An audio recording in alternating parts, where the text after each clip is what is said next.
Evening everyone. तो आज की लेक्चर में हम पढ़ने वाले हैं केमिकल काइनेटिक्स के बारे में। ठीक है, तो देखो लास्ट जो 11th क्लास है उसमें हम देख चुके हैं कि कोई भी रिएक्शन फिजिबल होगी या नहीं होगी, हम बोल सकते हैं स्पॉन्टेनियस होगी या नहीं होगी। गिब्स एनर्जी एंट्रोपी के थ्रू हम देख चुके हैं कि वो स्पॉन्टेनियस या फिजिबल होगी कि नहीं। ठीक है, या फिर जो रिएक्शन होगी वो किस एक्सटेंट तक जाएगी जब तक इक्विलिब्रियम अटेन ना हो जाए, वो हम पढ़ चुके हैं केमिकल इक्विलिब्रियम में। ठीक है, यहाँ पे हम क्या पढ़ने वाले हैं, केमिकल काइनेटिक्स में हम पढ़ने वाले हैं कि जो रिएक्शन हो रही है उसकी स्पीड, वो किस स्पीड से हो रही है या फिर उसकी रेट क्या है।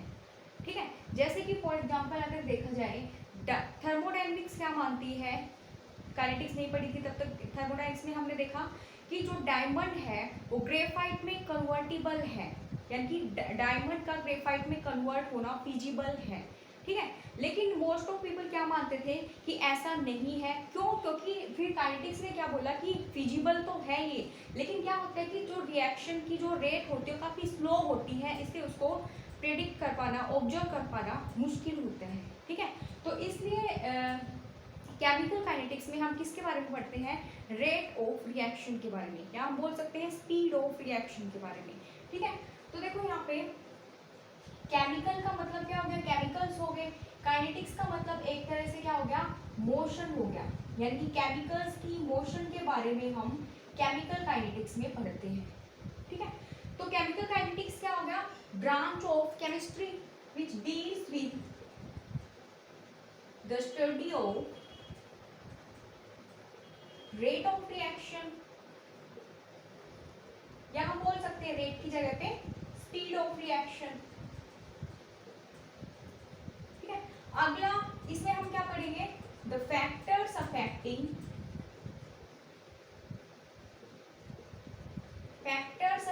रेट ऑफ रिएक्शन,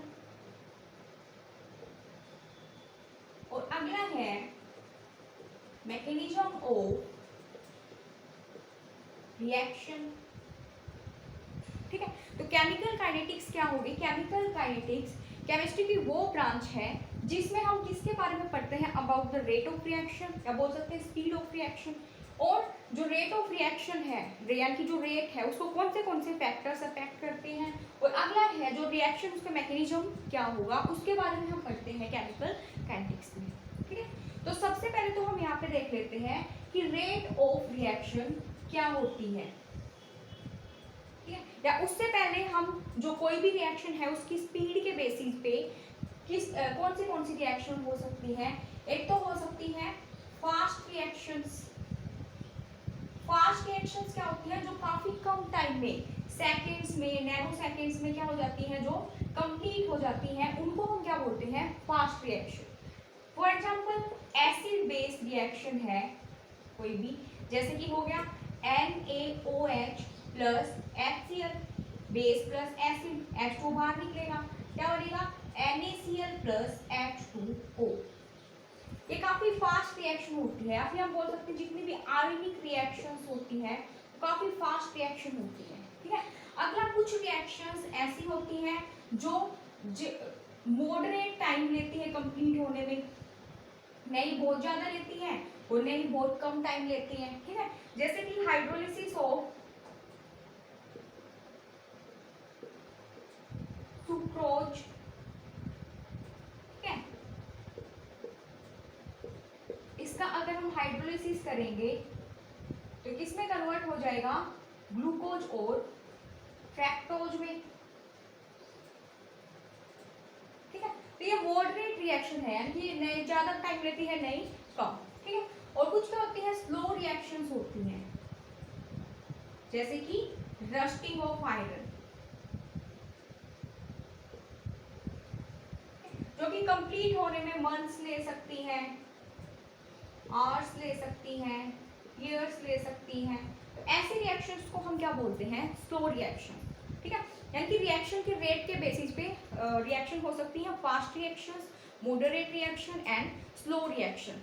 ठीक है, अब देखो सवाल ये आता है कि कई रिएक्शन जो होती है, जैसे आयनिक रिएक्शन है, एसिड बेस रिएक्शन है, वो काफी फास्ट होती है, कई क्या होती है मॉडरेट रेट पे टेक प्लेस करती है, कई क्या होती है काफी स्लो होती है।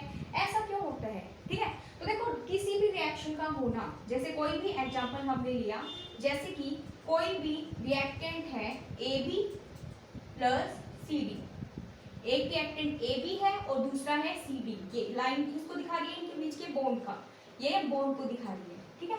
तो मान लो इनसे प्रोडक्ट बन गया यहाँ पे AC प्लस BD। तो देखो यानी कि यहाँ पे क्या हुआ, कोई भी ये रिएक्शन हुई है तो क्या हुआ, जो पुराने बॉन्ड है वो ब्रेक हो रहे हैं, ये वाला बॉन्ड इनके बीच का ब्रेक हो रहा है, इनके बीच का बॉन्ड ब्रेक हो रहा है, ठीक है। और फिर क्या हो रहा है, A और C के बीच में बॉन्ड बन रहा है, यहाँ पे क्या हो रही है, बॉन्ड फॉर्मेशन हो रही है, ठीक है। ऐसे B और D के बीच में भी बॉन्ड बन रहे हैं, ठीक है। तो यानी कि रिएक्शन की रेट किस पे डिपेंड कर रही है, बॉन्ड के नेचर पे। अगर बॉन्ड इजीली ब्रेक हो जाता है, बॉन्ड वीक है, तो रिएक्शन की रेट क्या होगी, फास्ट होगी। अगर इजीली ब्रेक नहीं होगा तो क्या होगी, या तो स्लो होगी या फिर मॉडरेट होगी, ठीक है। तो यानी कि जो रेट ऑफ रिएक्शन है वो किस पे डिपेंड कर रही है, पहले तो डिपेंड कर रही है नेचर ऑफ बॉन्ड पे, कि बॉन्ड वीक है या स्ट्रॉन्ग है, ठीक है, उस पर डिपेंड कर रही है। या फिर हम बोल सकते हैं ब्रेकिंग ऑफ बॉन्ड पे डिपेंड कर रही है कि वो बॉन्ड इजीली ब्रेक हो रहा है, या फिर उसको तोड़ने के लिए कोई एनर्जी देनी पड़ रही है। दूसरा किस पे डिपेंड करता है, एक्टिवेशन एनर्जी पे, ठीक है। अगर एक्टिवेशन एनर्जी कम है तो रिएक्शन की रेट फास्ट होगी, अगर ज्यादा है तो रिएक्शन की रेट स्लो होगी, ठीक है। यानी कि रिएक्शन की रेट किन दो फैक्टर्स पे डिपेंड करती है, ब्रेकिंग ऑफ बॉन्ड पे, नेचर ऑफ बॉन्ड पे। अगला किस पे डिपेंड करती है, एक्टिवेशन एनर्जी पे, ठीक है। तो एक्टिवेशन एनर्जी है उसके बारे में हम इसी चैप्टर में पढ़ेंगे अगली क्लासेस में, ठीक है। तो ये हमने यहाँ पे देख लिया, ठीक है। अगला यहाँ पे आता है कि हमने देखा कि केमिकल काइनेटिक्स में हम किसके बारे में पढ़ते हैं, रेट ऑफ रिएक्शन के बारे में। तो सबसे पहले हम देख लेते हैं कि रेट ऑफ रिएक्शन क्या होती है।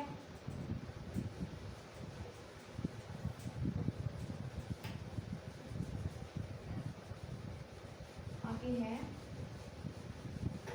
Rate of reaction.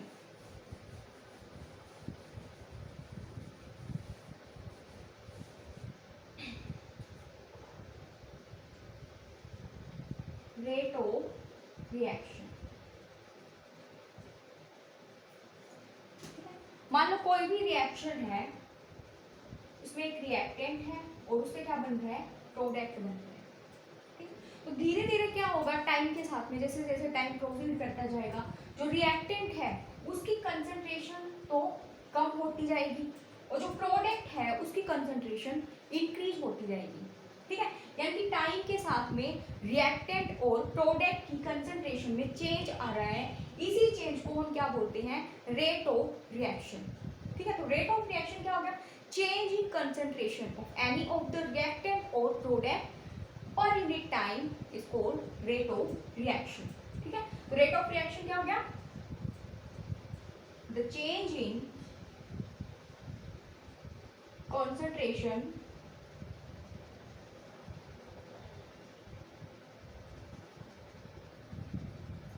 of any of the reactant or product per unit time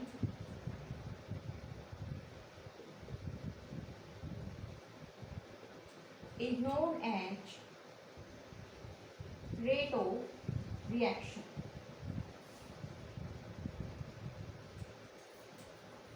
ठीक है। तो देखो रेट ऑफ रिएक्शन को हम कैसे दिखा सकते हैं, यहाँ पे जैसे R से रिएक्टेंट से क्या बन रहा है, प्रोडक्ट, ठीक है। तो यहाँ पे क्या हो रहा है, टाइम के साथ में रिएक्टेंट की कंसंट्रेशन चेंज हो रही है, तो चेंज लार्ज इंटरवल के लिए दिखाएंगे हम डेल्टा, वो कंसंट्रेशन ऑफ रिएक्टेंट को हम ब्रैकेट में ऐसे दिखाएंगे, टाइम के साथ में चेंज हो रही है, ये हो गया टाइम, तो रेट किसके इक्वल हो गया, rate of reaction equal to change in concentration of reactant divided by change in time. यहाँ पे हो सकता है change in concentration of product divided by change in time, ठीक है। यहाँ पे डेल्टा क्या दिखा रहा है, लार्ज इंटरवल को, डी जो होता है स्मॉल डी, वो किसको दिखाता है, स्मॉल इंटरवल को। ठीक है, तो देखो अगर हम यहाँ पे ग्राफ प्लॉट करें, जैसे कि रिएक्टेंट की कंसंट्रेशन और प्रोडक्ट की कंसंट्रेशन और टाइम के बीच में, ठीक है, तो यहाँ पे हमने क्या ले लिया, रिएक्टेंट कंसंट्रेशन, इस साइड में हमने क्या ले लिया, टाइम। दूसरा हम ग्राफ प्लॉट कर रहे हैं प्रोडक्ट कंसंट्रेशन, प्रोडक्ट की कंसंट्रेशन और ये है टाइम के बीच में। तो आप देखो रिएक्टेंट जो होता है इनिशियल कंसंट्रेशन है कि जब टाइम बिल्कुल जीरो होता है तो उसकी कंसंट्रेशन क्या होती है, मैक्सिमम होती है। लेकिन जैसे जैसे टाइम बढ़ता जाएगा इसकी कंसंट्रेशन क्या होती जाती है, डिक्रीज हो जाती है, लगभग जीरो हो जाती है। ठीक है, ऐसे अगर प्रोडक्ट की देखें तो जो प्रोडक्ट है बिल्कुल जीरो टाइम पे उसकी कंसंट्रेशन क्या होती है, जीरो। कोई भी प्रोडक्ट नहीं होता तो उसकी कंसंट्रेशन क्या होगी, जीरो होगी बिल्कुल। जैसे जैसे टाइम प्रोसीड करता जाएगा इसकी कंसंट्रेशन जो है वो इंक्रीज होती जाएगी। ठीक है, टाइम के साथ साथ में प्रोडक्ट की कंसंट्रेशन क्या हो रही है, इंक्रीज हो रही है। ठीक है, अब देखो यहाँ पे अगर हम बात करें, यहाँ पे मान लो 5 सेकेंड्स है, यहाँ पे 5 सेकेंड्स पे मान लो ये वाली है इसकी कंसंट्रेशन, ये वाली। मान लो 10 सेकेंड्स पे होगी इसकी कंसंट्रेशन, ये वाली। ठीक है, मान लो यहाँ पे ये कितनी है, 20 है, ये 40 मोलर है जैसे। ठीक है, तो यहाँ पे इसकी रेट क्या होगी, change in concentration of reactant यानी कि फाइनल कंसंट्रेशन। फाइनल यहाँ पे 10 मिनट्स पे फाइनल कंसंट्रेशन कितनी है, 20 माइनस इनिशियल कंसंट्रेशन है कि 5 मिनट्स पे कंसंट्रेशन कितनी है, 40 divided by change in time. Final time कितना है, 10 माइनस इनिशियल टाइम कितना है, 5, कितना हो गया, -20/5। यानी कि यहाँ पे नोट कर रहे हैं कि माइनस टाइम यहाँ पे आ रहा है। ठीक है, अगर ऐसे इसको देखा जाए, मान लो 5 सेकेंड्स पे ये वाली कंसंट्रेशन है, ठीक है, 10 पे होगी ये वाली, ये कितनी है भाई 20 और ये कितनी है 40। तो यहाँ पे रेट क्या होगी, change in concentration of product. Product की देखो फाइनल कंसंट्रेशन यानी कि जो आखिरी टाइम हमने लिया है 10 मिनट्स, उस पे कितनी है 40 माइनस इनिशियल यानी कि 5 पे कितनी कंसंट्रेशन है 20 divided by 10 minus 5 equal to क्या आ गया 20/5 24 और ये आ रहा है -4। ठीक है, तो अब देखो यहाँ पे हम क्या करते हैं कि रेट ऑफ रिएक्शन जब हम लिखते हैं तो अगर वो हम रिएक्टेंट की टर्म्स में लिखते हैं तो हम क्या लगा देते हैं, यहाँ पे नेगेटिव साइन लगा देते हैं।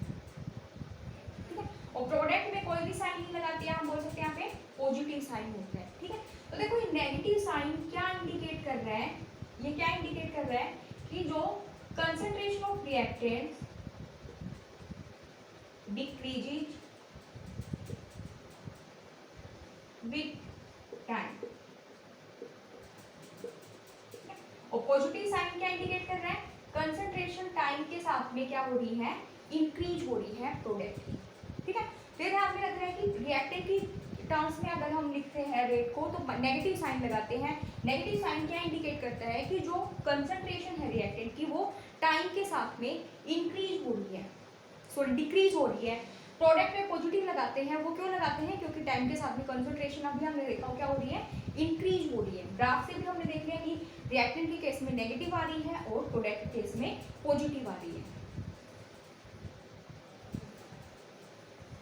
ठीक है, तो ये था रेट ऑफ रिएक्शन। अगला देखो इसकी यूनिट क्या होगी रेट ऑफ रिएक्शन की, यूनिट इक्वल टू, देखो रेट ऑफ रिएक्शन क्या है, कंसंट्रेशन डिवाइडेड बाय टाइम। ठीक है, तो कंसंट्रेशन की यूनिट क्या होती है, मोल पर लीटर, डिवाइडेड बाय टाइम की यूनिट क्या लेते हैं, टाइम को लेते हैं सेकंड में। ठीक है, तो रेट ऑफ रिएक्शन की यूनिट क्या होगी, मोल पर लीटर पर सेकेंड। ठीक है, रेट ऑफ रिएक्शन की यूनिट क्या होगी, मोल पर लीटर पर सेकेंड। ठीक है।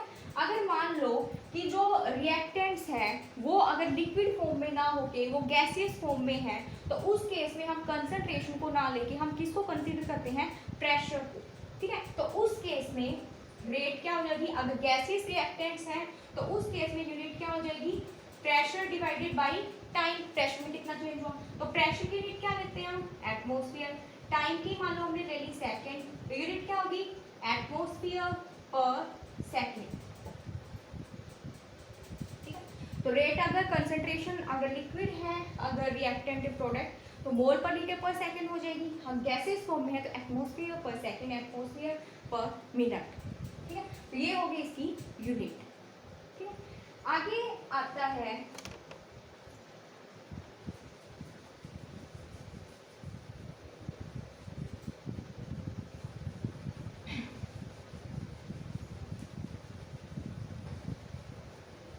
दो टर्म्स और यहाँ पे आती हैं।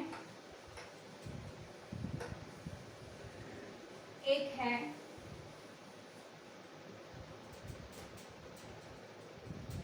एवरेज रेट ऑफ रिएक्शन और दूसरा है इंस्टेंटेनियस रेट ऑफ रिएक्शन। ठीक है, तो देखो एवरेज का मतलब क्या होगा, जैसे कोई भी अगर मान लो कोई भी क्लास है उसमें ना हर महीने यूनिट टेस्ट होते हैं। ठीक है, तो मान लो कोई भी स्टूडेंट है, मान लो ए स्टूडेंट है। ठीक है, मान लो अप्रैल मंथ में जो यूनिट टेस्ट हुआ उसमें उसके आए 20 में से मान लो 10 मार्क्स आए। ठीक है, अगले मंथ में उसके आए मान लो 11 आए, अगले मंथ में आए मान लो फिर से 10 आ गए, अगले मंथ में आगे उसके मान लो 2 मार्क्स आ गए। ठीक है, अगले मंथ में इसके कितने आगे मान लो फिर से 11 आ गए। तो देखो अगर इसके एवरेज की बात की जाए तो एवरेज कितना हो जाएगा, टोटल कितना है 1 2 3 4, 1 2 3 4 डिवाइडेड बाय 1 2 3 4 5। तो अगर इसका एवरेज देखा जाए तो लगभग कितना आ रहा है 8.8। ठीक है, तो एवरेज का मतलब तो क्या हो गया कि हमने 4-5 मंथ के मार्क्स को नोट किया और फिर हमने उसका एवरेज निकाला कि स्टूडेंट के एवरेज कितने नंबर आ रहे हैं। ठीक है, लेकिन अगर इंस्टेंटेनियस की बात की जाए तो इंस्टेंट का मतलब क्या होता है कि पर्टिकुलर टाइम पे यानी कि इस पर्टिकुलर मंथ में जुलाई में उसके कितने मार्क्स आए 2। ठीक है, अप्रैल में उसके कितने मार्क्स आए 10। ठीक है, यानी इंस्टेंटेनियस का मतलब एक पर्टिकुलर टाइम पे। ठीक है, एवरेज हम एक पर्टिकुलर इंफॉर्मेशन नहीं देते हैं। ठीक है, यानी कि जो इंस्टेंटेनियस जो है टाइम वो हमें क्या बता रहे हैं कि एक्यूरेट एक्चुअल में उसके मार्क्स कितने हैं, वो एक्चुअल इंफॉर्मेशन हमें दे रहा है, करेक्ट इंफॉर्मेशन दे रहा है। लेकिन जो एवरेज है वो हमें करेक्ट इंफॉर्मेशन नहीं दे रहा है, क्योंकि एवरेज देखा जाए तो हर एक महीने का 8.8 आ रहा है, लेकिन एक ऐसा भी मंथ है जिसमें उसके 2 मार्क्स आए हैं। ठीक है, तो इंस्टेंट का मतलब पर्टिकुलर इंस्टेंट पे रेट या उसके मार्क्स कितने आए हैं। तो इंस्टेंटेनियस जो रेट होती है वो एक्यूरेट इन्फॉर्मेशन देती है हमें रेट ऑफ रिएक्शन के बारे में। एवरेज जो होती है वो एक्यूरेट इन्फॉर्मेशन नहीं देती। ठीक है, तो जो एवरेज रेट ऑफ रिएक्शन होती है उसको हम सिंपली ऐसे ही रिप्रेजेंट करते हैं, लार्ज इंटरवल पे change in concentration divided by change in time, या फिर change in concentration of product divided by change in time. ठीक है, अगले यहाँ पे इंस्टेंटेनियस रेट ऑफ रिएक्शन क्या होती है,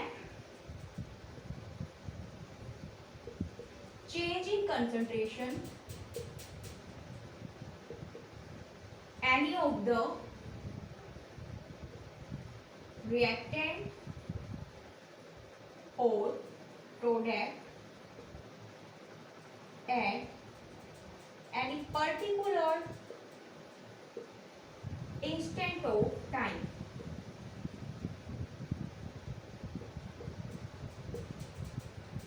ठीक है, दूसरा यहाँ पे जो रेट होती है उसको हम दिखाते हैं स्मॉल डी से। डी का मतलब स्मॉल इंटरवल, अभी हमने बात की थी, divided by dt, minus sign लगाएंगे, क्या इंडिकेट कर रहा है कि कंसंट्रेशन टाइम के साथ में डिक्रीज हो रही है, डिवाइडेड बाय dt। ठीक है, तो इस d का मतलब क्या होता है, स्मॉल इंटरवल पे, और डेल्टा का मतलब लार्ज इंटरवल, टाइम इंटरवल या फिर कंसंट्रेशन इंटरवल। तो इंस्टेंटेनियस आगे समझ में, इंस्टेंटेनियस ग्राफ के थ्रू अगर हमें निकालने है उस पर्टिकुलर पॉइंट पे हम क्या करते हैं, स्लोप ड्रॉ कर लेते हैं, और स्लोप की हेल्प से हम क्या निकालते हैं, इंस्टेंटेनियस रेट ऑफ रिएक्शन। ठीक है, तो अभी हमने दो टर्म्स यहाँ पे देखे, average rate and instantaneous rate of reaction.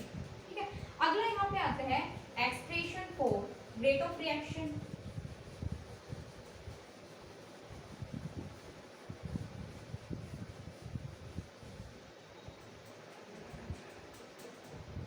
Expression for rate of reaction, किसी भी रेट, कोई भी रिएक्शन उसकी रेट को हम कैसे एक्सप्रेस करेंगे। ठीक है, तो देखो रेट ऑफ रिएक्शन कैसे एक्सप्रेस करेंगे। मान लो कोई भी रिएक्शन है, N2 प्लस 3H2 क्या बन रहा है, 2NH3। तो देखो यहाँ पे क्या हो रहा है, ये इसमें रिएक्टेंट्स हैं N2 और H2, और ये क्या है, प्रोडक्ट। ठीक है, तो देखो अगर देखा जाए तो टाइम के साथ में जो रिएक्टेंट्स हैं वो डिसअपीयर हो रहे हैं, कम हो रहे हैं, और टाइम के साथ में जो प्रोडक्ट है वो क्या हो रहा है, फॉर्म हो रहा है, फॉर्मेशन उसकी हो रही है। ठीक है, तो हम क्या लिख सकते हैं इसको, rate of disappearance of N2 किसके इक्वल होगा, change in concentration of N2 divided by change in time. ठीक है, अब नेगेटिव साइन क्यों लगाया, क्योंकि रिएक्टेंट है, कंसंट्रेशन डिक्रीज हो रही है।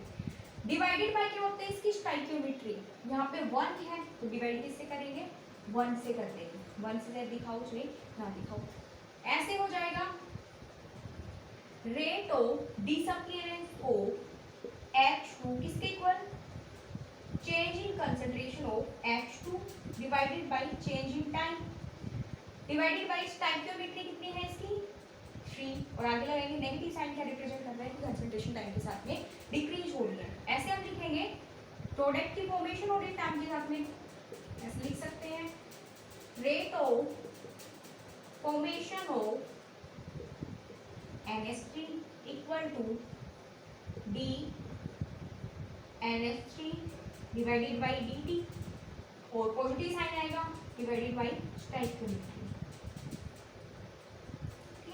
या हम लिख सकते हैं rate of reaction equal to rate of disappearance of nitrogen, rate of disappearance of hydrogen, rate of formation of ammonia.